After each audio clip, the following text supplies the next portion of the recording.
gente agora vai começar a repercutir isso. Era um dos pilares da política e da comunicação armamentista. Era retrato do Bolsonaro feito com bala de fuzil, exposto no Palácio do Planalto. O Yuri Pita e o Leandro Rezende voltam aqui para o CNN 360, trazendo a repercussão especializada.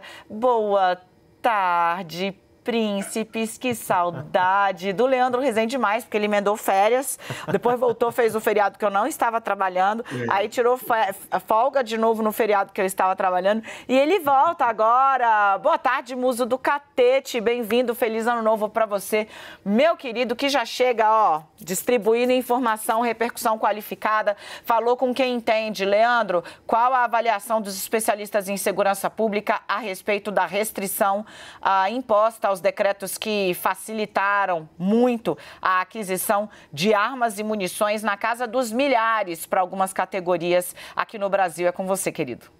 Dani, boa tarde para você, feliz ano novo, especial para você, te assisti ontem na cobertura da posse, ralou bastante nesse plantão, hein, amiga? Yuri ralou comigo no Natal, né? Feliz ano novo para você também.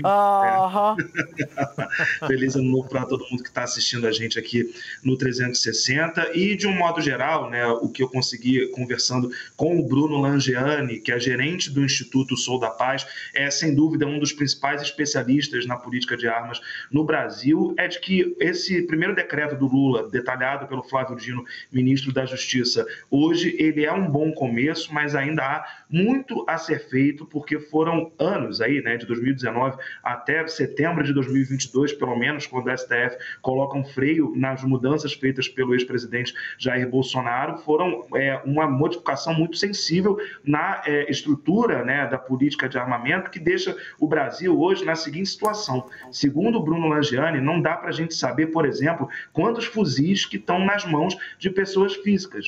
A gente não tem esse quantitativo exato, né, de quantas espingardas, metralhadoras, armas automáticas e semiautomáticas que antes estavam nas mãos das forças de segurança, agora elas estão nas mãos dos civis. O caso lá do terrorista de Brasília, né, ele resume bem isso, ele tinha armas, ele saiu do Pará com essas armas para Brasília livremente, sem ser incomodado, e isso demonstra, segundo o próprio Bruno Langeani, um desafio gigantesco que o governo Lula vai ter que lidar agora. Dessas mudanças, né, a principal, segundo esse especialista com quem eu falei, é essa proibição no transporte da arma municiada. E isso, segundo o Bruno Langeani, ele acredita que vai contribuir para que haja um número menor de pessoas interessadas em serem CACs, né, que são esses colecionadores. Por quê?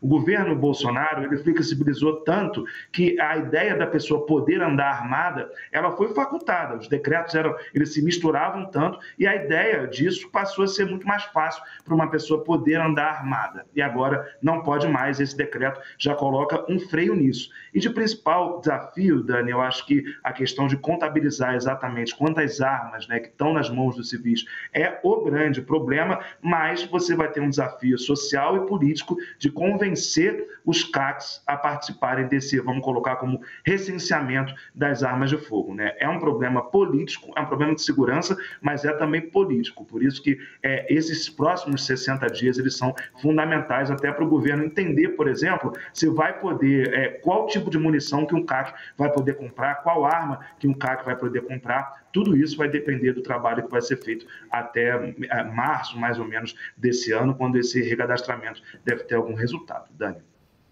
Leandro, é muito impressionante isso que você traz, né? Hoje, no Brasil, é simplesmente impossível, segundo um dos maiores especialistas de segurança pública do país, ouvido pelo Leandro Rezende, impossível dizer quantos fuzis. Eu não estou falando de pistolas, eu não estou falando de 38, eu estou falando de armamento pesado utilizado, inclusive, em confronto bélico, guerra.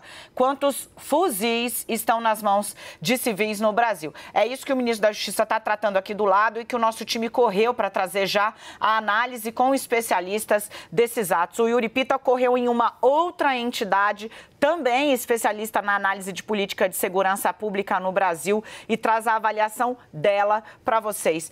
Querido, meu Japaman, Feliz Ano Novo. Oi, Conta Dani. para quem está em casa, Yuri, o que os especialistas avaliam dessas primeiras medidas?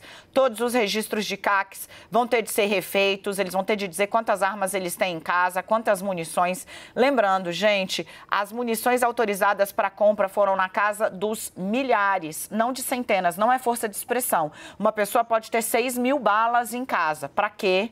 Só Jesus sabe. Yuri, com você. Oi, Dani. Bom, antes de tudo, feliz ano novo, parabéns pela cobertura de ontem. Feliz ano novo, Leandro Rezende, principalmente quem está em casa acompanhando a CNN neste ano de 2023. Um bom ano para todos nós.